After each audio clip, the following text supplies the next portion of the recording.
नमस्कार दोस्तों। जैसा कि आप सभी को पता है कि दीनदयाल उपाध्याय गोरखपुर विश्वविद्यालय गोरखपुर की सेमेस्टर की परीक्षाएं चल रही हैं। BA 5th semester subject geography, paper code है GEO 301, जिसका एक पेपर 17/12/2024 को होगा। उसके कुछ संभावित प्रश्न लेकर मैं आई हूँ। अगर आपको वीडियो पसंद आए तो इसे लाइक, शेयर एंड सब्सक्राइब करना न भूलें। फर्स्ट यूनिट हम लोग देख चुके हैं। आज टॉपिक है यूनिट द्वितीय, प्रदेश संकल्पना एवं वर्गीकरण। इसमें पहला प्रश्न है, प्रदेश एक ऐसा क्षेत्र है जिसके संपूर्ण भाग में एक विशिष्ट प्रकार की प्राकृतिक दशाएं एक विशेष प्रकार की आर्थिक जीवन को विकसित करती हैं। यह परिभाषा किस विद्वान का है? तो यह परिभाषा R.E. डिकिंसन महोदय का है। दूसरा प्रश्न है, प्रदेश भूमि, जल, हवा, पौधे एवं मानव का जटिल समायोजन है जो कि वहाँ के निश्चित लक्षणों वाले भूतल के स्थानिक संबंधों के अंतर्गत एक साथ आता है। यह कथन किस भूगोलवेत्ता का है? तो यह कथन प्रसिद्ध भूगोलवेत्ता A.J. हर्बर्टसन महोदय का है। तीसरा प्रश्न है, प्रदेश वह भौगोलिक इकाई है जिसमें सर्वत्र स्थलाकृतिक समांगता पाई जाती हो तथा जो समीपवर्ती क्षेत्रों से सर्वथा भिन्न हो। यह परिभाषा किस विद्वान ने दिया है? तो यह परिभाषा फेनमैन महोदय ने दिया है। चौथा प्रश्न है, रीजनल प्लानिंग किस भूगोलवेत्ता की पुस्तक है? तो यह पुस्तक R.P. मिश्र भूगोलवेत्ता की है। पांचवा प्रश्न है, सर्वप्रथम किस विद्वान ने प्रदेश शब्द के स्थान पर कंपेज शब्द का प्रयोग किया था? तो इस शब्द का प्रयोग D. विटलसी महोदय ने 1956 ईस्वी में किया था। छठवां प्रश्न है, विटलसी ने कितने आधार तत्वों का उपयोग करके विश्व को कृषि प्रदेशों में विभाजित किया था? तो विटलसी ने 5 आधार तत्वों का उपयोग करके विश्व को कृषि प्रदेशों में विभाजित किया था। अगला प्रश्न है, विटलसी ने विश्व को कितने कृषि प्रदेशों में विभाजित किया है? तो इस प्रश्न का सही उत्तर होगा ऑप्शन 13 प्रदेशों में विभाजित किया है। अगला प्रश्न है, सर्वप्रथम कंपेज शब्द का प्रयोग किसने किया था? तो सर्वप्रथम कंपेज शब्द का प्रयोग D. विटलसी महोदय ने किया था। अगला प्रश्न है, स्थलाकृति के आधार पर भारत को कितने वृहद भौतिक प्रदेशों में विभाजित किया गया है? तो स्थलाकृति के आधार पर भारत को 4 वृहद भौतिक प्रदेशों में विभाजित किया गया है। पहला है हिमालय का पर्वतीय प्रदेश, दूसरा है उत्तर का मैदानी भाग, तीसरा है दक्षिण का पठारी प्रदेश और चौथा है समुद्र तटीय मैदान। 10वां प्रश्न है, मानव तथा उसके कार्य नामक पुस्तक के लेखक कौन है? तो मानव तथा उसके कार्य नामक पुस्तक के लेखक हर्बर्टसन महोदय हैं। अगला प्रश्न है, भारत में कितने भाषाई प्रदेश हैं? तो भारत में कुल 22 भाषाई प्रदेश हैं। अगला प्रश्न है, भौगोलिक प्रदेशों के निर्धारण में किस तत्व को सर्वाधिक महत्व दिया जाता है? तो भौगोलिक प्रदेशों के निर्धारण में उच्चावच तत्व को सर्वाधिक महत्व दिया जाता है। अगला प्रश्न है, भौगोलिक प्रदेश की संकल्पना का प्रतिपादन किसने किया था? तो भौगोलिक प्रदेश की संकल्पना का प्रतिपादन J.F. अर्नस्टेड महोदय ने किया था। अगला प्रश्न है, locational analysis in human geography नामक पुस्तक के लेखक कौन है? तो लोकेशन एनालिसिस इन ज्योग्राफी नामक पुस्तक के लेखक पीटर हैंगेट महोदय हैं। अगला प्रश्न है, संयुक्त राज्य अमेरिका में नगरों के सीमांकन हेतु ग्राफ सिद्धांत का प्रयोग किसने किया था? तो संयुक्त राज्य अमेरिका में नगरों के सीमांकन हेतु ग्राफ सिद्धांत का प्रयोग सर्वप्रथम M.F. डेसी एवं नीस्टूएन महोदय ने किया था। अगला प्रश्न है, प्रादेशिक नियोजन का पिता किसे कहा जाता है? तो प्रादेशिक नियोजन का पिता पैट्रिक किटिस महोदय को कहा जाता है। अगला प्रश्न है, प्रादेशिक नियोजन शब्द का सर्वप्रथम प्रयोग किस विद्वान ने किया था? तो प्रादेशिक नियोजन शब्द का सर्वप्रथम प्रयोग वेंटन मैकाय महोदय ने, जो अमेरिकी वैज्ञानिक है, 1927 ईस्वी में किए थे। अगला प्रश्न है, प्रादेशिक नियोजन का क्रिया स्थल प्रदेश है जिसके अंतर्गत स्थान, लोग एवं कार्य आते हैं। यह परिभाषा किस विद्वान का है? तो यह परिभाषा प्रसिद्ध भूगोलवेत्ता पैट्रिक गेडिस महोदय का है। अगला प्रश्न है, प्रादेशिक नियोजन विभिन्न स्थानीय स्तरों पर राष्ट्रीय आर्थिकी एवं कृषि क्षेत्र के संभाव्य विकास को क्रमशः सुदृढ़ एवं सुरक्षित करता है। यह परिभाषा किस विद्वान का है? तो यह परिभाषा बेंटन मैकाय भूगोलवेत्ता का है।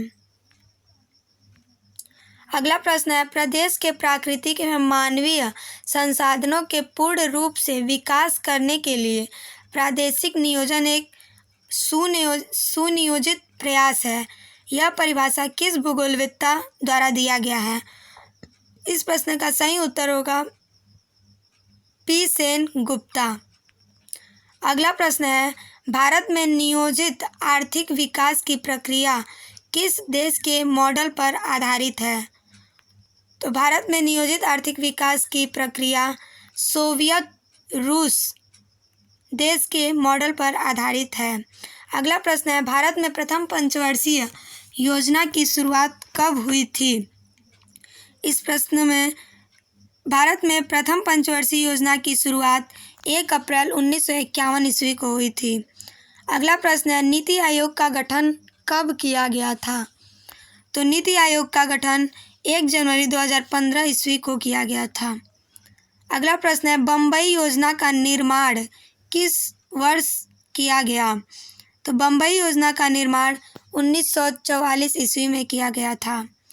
अगला प्रश्न है, बम्बई योजना में कितने उद्योगपतियों ने मिलकर इस योजना को गठित किया?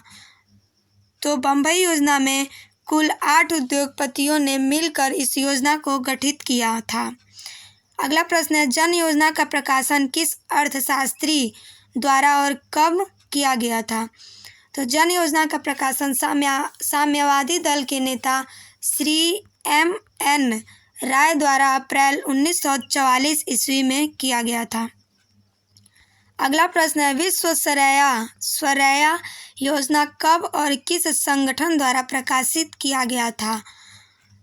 तो विश्व स्वरया योजना 1946 ईस्वी में अखिल भारतीय निर्माणक संगठन द्वारा प्रकाशित किया गया था।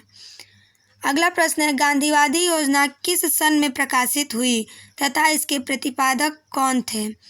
तो गांधीवादी योजना श्रीमन्नारायण द्वारा 1944 ईस्वी में प्रतिपादित किया गया था। अगला प्रश्न है, सार्वजनिक कल्याण सिद्धांत के आधार पर इस गांधीवादी योजना के कितने अंग हैं?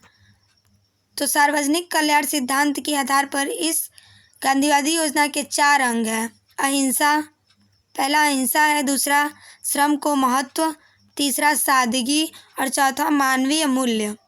अगला प्रश्न है, सर्वोदय योजना के प्रतिपादक कौन थे?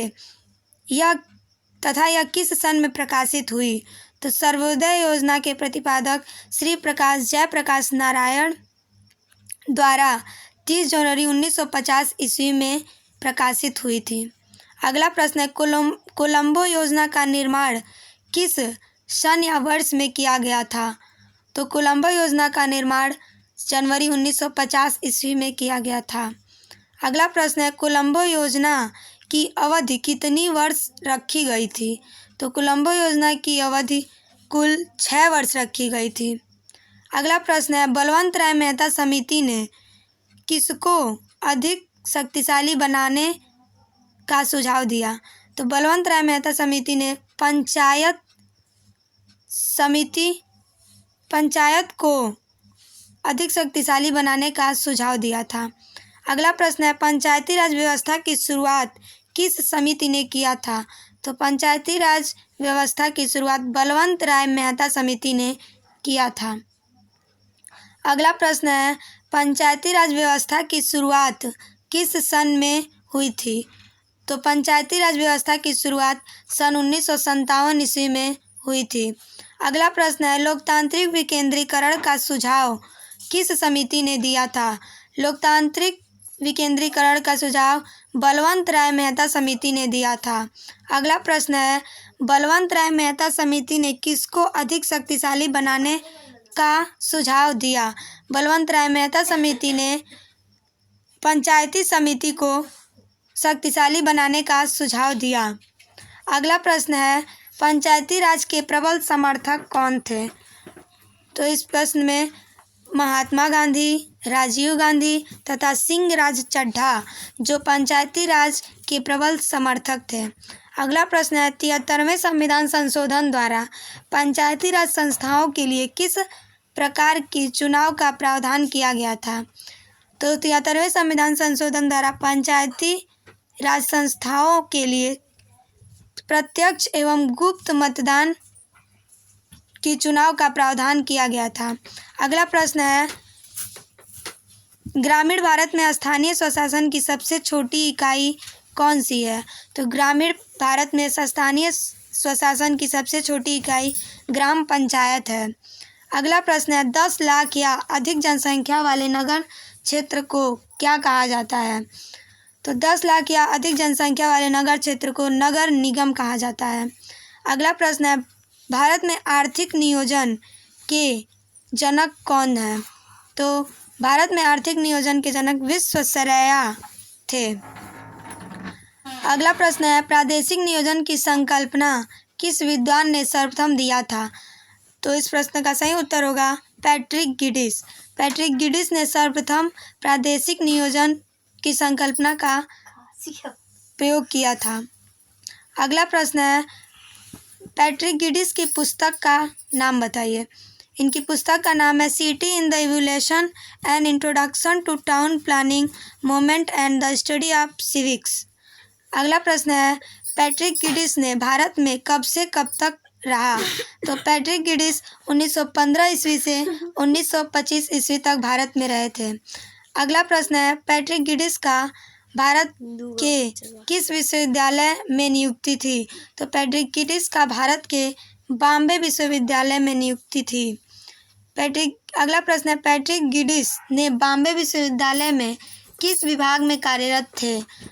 तो पैट्रिक गिडिस बॉम्बे विश्वविद्यालय में समाजशास्त्र और राजनीति विज्ञान विभाग में कार्यरत थे। अगला प्रश्न और अंतिम प्रश्न है, पैट्रिक गिडिस ने विस्तृत नगर नियोजन प्रतिवेदन तैयार करते हुए भारत को कितने नगरों में विभक्त किया है? लगभग 18। अगर आपको वीडियो पसंद आए तो आप लोग लाइक, शेयर एंड सब्सक्राइब करना न भूलें। और ये मेरे द्वारा लिखे गए नोट्स हैं, आप लोग सब्सक्राइब ज़रूर करें। धन्यवाद।